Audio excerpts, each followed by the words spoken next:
Olá e bem-vindos! Hoje a gente vai mergulhar num capítulo que, assim, à primeira vista parece só um registro antigo de terras. Um mapa, né? Exato, um mapa, mas que na verdade esconde uns dramas incríveis sobre justiça, sobre estratégia militar e, olha, principalmente sobre o que é ser um verdadeiro líder. E que capítulo é esse? Estamos falando do capítulo 17 do livro de Josué, a famosa herança da tribo de Manassés. As nossas fontes aqui são algumas bíblias de estudo que ajudam muito porque elas não trazem só o texto, né? Elas vêm com notas de rodapé, análises que mostram o que está por trás das palavras. Aquele contexto que faz toda a diferença. Toda a diferença. E a nossa missão hoje é essa, desvendar as tensões, as lições que estão ali escondidas numa passagem que, vamos ser sinceros, muita gente pularia. Com certeza. Vamos ver como essa divisão de terras pode ensinar tanto pra gente sobre coragem e também sobre medo.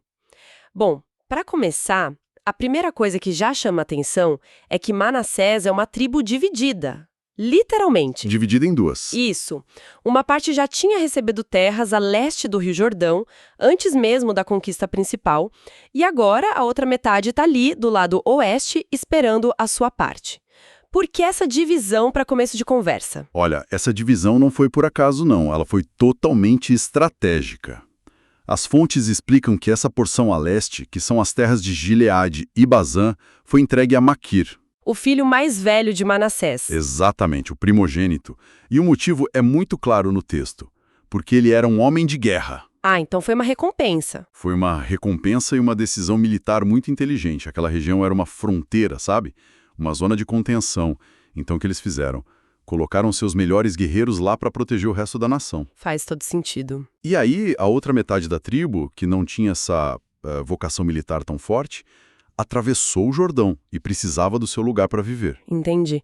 Então a primeira parte foi uma herança por mérito militar, e isso faz o que acontece com a segunda metade ser ainda mais surpreendente, né? Muito mais. Porque na hora de dividir a terra a oeste, a primeira história que aparece quebra totalmente essa lógica masculina guerreira. É uma virada de roteiro impressionante.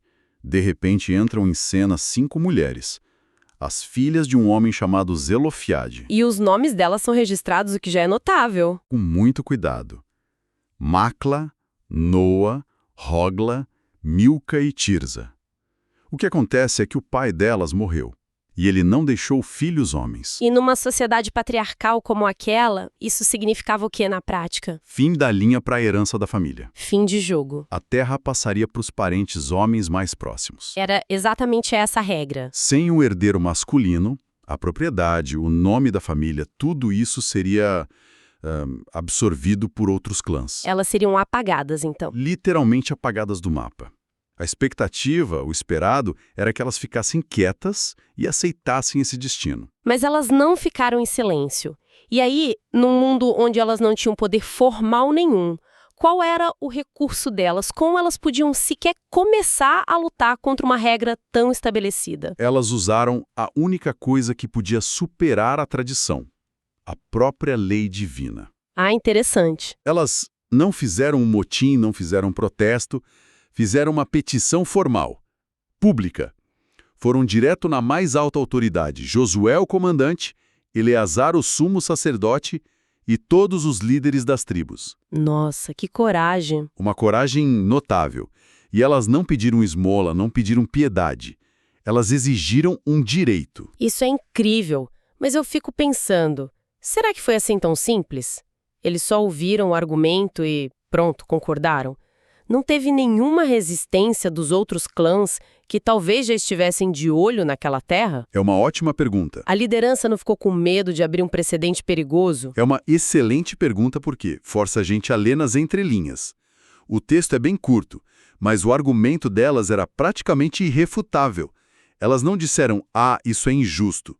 Elas disseram, o Senhor ordenou a Moisés que nos fosse dada uma herança no meio dos nossos irmãos. Uau! Elas citaram jurisprudência, digamos assim? Exato. Elas estavam citando uma decisão legal anterior, um decreto do próprio Moisés, que era a autoridade máxima.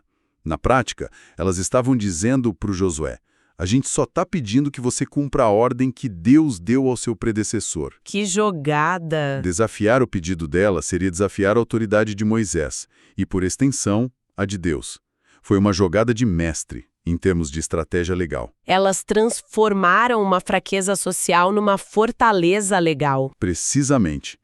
E o resultado foi que a liderança cumpriu a ordem.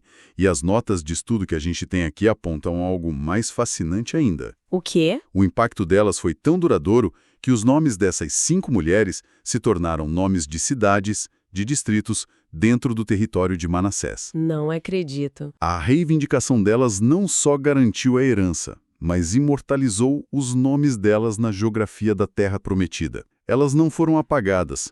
Pelo contrário, elas viraram marcos. De um potencial apagamento histórico para marcos geográficos permanentes. É uma história muito poderosa. Muito. E aí, seguindo no capítulo, o texto entra numa descrição assim super detalhada das fronteiras de Manassés. Cita cidades, riachos, montanhas, parece um documento de cartório. Sim, é bem técnico. Por que essa precisão toda era tão importante para eles? Porque, de certa forma, era exatamente isso. Um título de propriedade divino.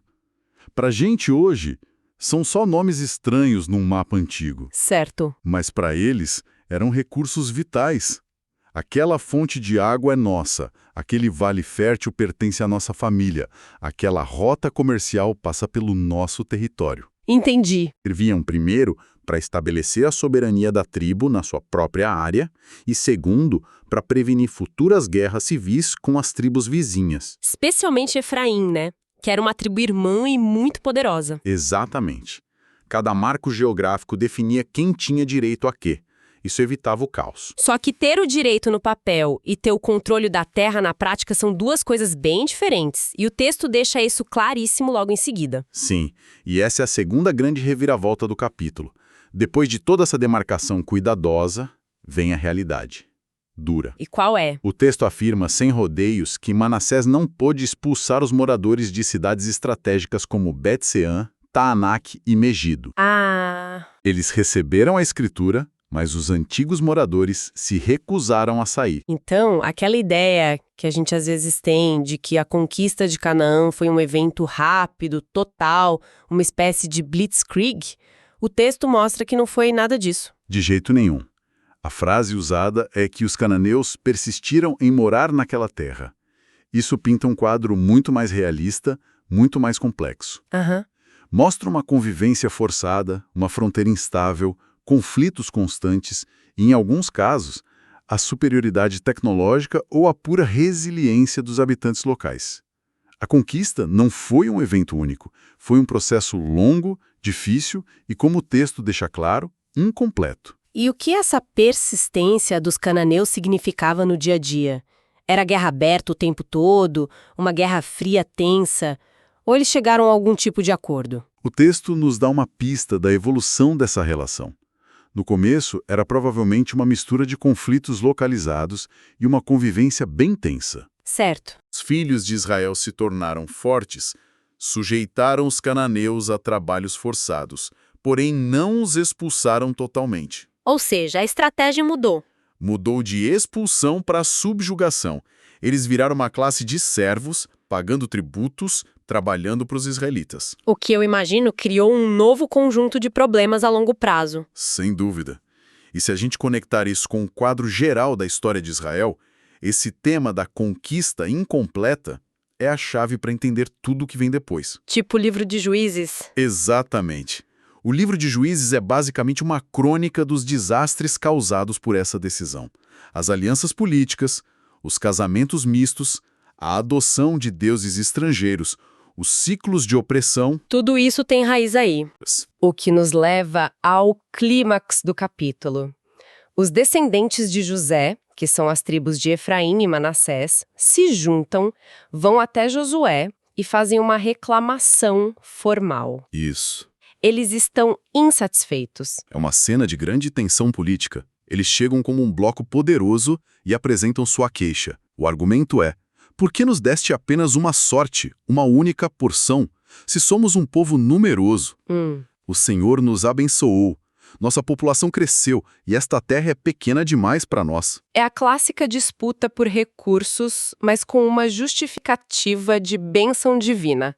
A lógica deles é: somos grandes e abençoados, logo, merecemos mais terra. Isso é um argumento de direito adquirido pela própria força populacional. E a resposta de Josué? A primeira resposta de Josué é simplesmente genial. Ele não rejeita o argumento deles. Pelo contrário, O que ele faz? ele aceita o argumento e o vira contra eles de uma forma brilhante. Ele diz: se vocês são um povo tão numeroso, subam à floresta e limpem um lugar para si, já que a região montanhosa de Efraim é estreita demais. É uma tática incrível. Ele basicamente diz: vocês são grandes e fortes? Ótimo, então provem. Exatamente. A solução não é eu dar mais terra pronta para vocês. A solução é vocês usarem essa força que dizem ter para criar o próprio espaço. Eles os desafia a trabalhar. A desmatar, a colonizar uma área mais difícil. E é a reação deles a essa proposta que revela o verdadeiro problema, né? Sim, porque a resposta deles mostra que a questão não era só o tamanho da terra. Eles dizem que a região montanhosa não é suficiente e que a terra que realmente importa, a planície fértil, O filé mignon. o Vale de Jezreel, é impossível de tomar. E por quê? Porque os cananeus que vivem lá possuem carros ferrados. Aí está o verdadeiro obstáculo: o medo. O medo. Carros ferrados. Isso soa como tecnologia de ponta para a época. E carros ferrados é quase um eufemismo. Tenta imaginar a infantaria de hoje enfrentando uma linha de tanques de guerra pela primeira vez. Nossa. O impacto psicológico devia ser tão devastador quanto o físico. As notas de estudo explicam que eram bigas de guerra puxadas por cavalos, possivelmente com reforços de ferro na estrutura ou lâminas cortantes nas rodas. Armas de destruição em massa para a época. Em terrenos planos, como os vales, sim. Os israelitas eram, na maioria, soldados de infantaria, acostumados a táticas de guerrilha nas montanhas. Nos vales, contra os carros de ferro, eles eram alvos fáceis. Havia uma desvantagem tecnológica e tática aterrorizante. Então Josué os colocou numa sinuca de bico. Eles se declararam fortes, mas agora admitem que estão com medo de um inimigo tecnologicamente superior. Eles apresentam esse impasse, talvez esperando que Josué finalmente ceda e dê uma terra mais fácil para eles. O que um grande líder faz num momento desses? Ele não cede nenhum centímetro. Ele não oferece uma solução fácil. Em vez disso, a resposta final de Josué é uma obra-prima de liderança que redefine completamente o problema. Como assim? Primeiro, ele afirma a identidade e a força deles usando as próprias palavras que eles usaram. Ele diz: vocês são um povo numeroso e de grande força. Não terão apenas uma porção. Ele desarma a reclamação validando o sentimento de grandeza deles. Isso. É uma tática brilhante. Ele elogia o potencial deles. E o que ele faz depois que eles estão com a guarda baixa? Depois da validação, vem a missão. Ele dá a eles uma tarefa e uma promessa. A tarefa é uma repetição do primeiro desafio, mas agora com mais autoridade. A região montanhosa será de vocês. Embora seja floresta, vocês a cortarão. E até as suas extremidades mais remotas serão suas. Ele deixa claro: o trabalho duro de desmatar e ocupar a montanha é responsabilidade de vocês. E a promessa? Essa deve ser a parte que mais impactou. Sim, porque ele encara o medo principal deles de frente. Ele conclui dizendo: pois vocês expulsarão os cananeus, ainda que eles tenham carros de ferro e sejam fortes. Uau! Repara no que ele faz aqui. Ele não nega a dificuldade. Ele reconhece a força do inimigo, tem carros de ferro, são fortes, mas ao mesmo tempo declara com certeza absoluta que eles serão vitoriosos. Ele não remove o obstáculo. Não, ele fortalece o povo para que eles mesmos o superem. Ele transforma uma reclamação sobre recursos em uma missão sobre caráter e coragem. Que virada! Recapitulando então, essa história da herança de Manassés é muito mais que um mapa antigo. Começa com as filhas de Zelofade, um caso que quebra paradigmas sobre direitos femininos, sobre justiça. Depois nos mostra a realidade confusa, frustrante, de uma guerra onde a vitória não é imediata nem total. E culmina com essa lição de liderança, onde Josué responde a uma queixa, não com mais recursos, mas com um chamado à responsabilidade. E a superação do medo. Exato. E o capítulo termina de uma forma incrivelmente provocadora. Ele não nos diz se eles foram bem-sucedidos. É verdade. Não tem uma cena da batalha contra os carros de ferro, não tem uma descrição da vitória. A história para, assim, abruptamente, com a ordem de Josué e sua promessa. Deixando a tarefa por ser cumprida, o resultado fica em aberto. Fique em aberto. O que nos deixa com uma pergunta para refletir, não é? Exatamente. A pergunta que fica no ar é: como um grupo, uma comunidade ou até um indivíduo reage quando a solução para um problema não é receber mais recursos, mas sim ter a coragem de desenvolver os que já possui? Mesmo diante de carros de ferro que parecem invencíveis. Isso.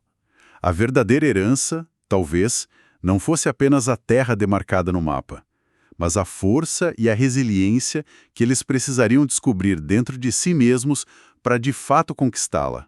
A terra era o prêmio, mas a luta era o processo que os tornaria dignos dela.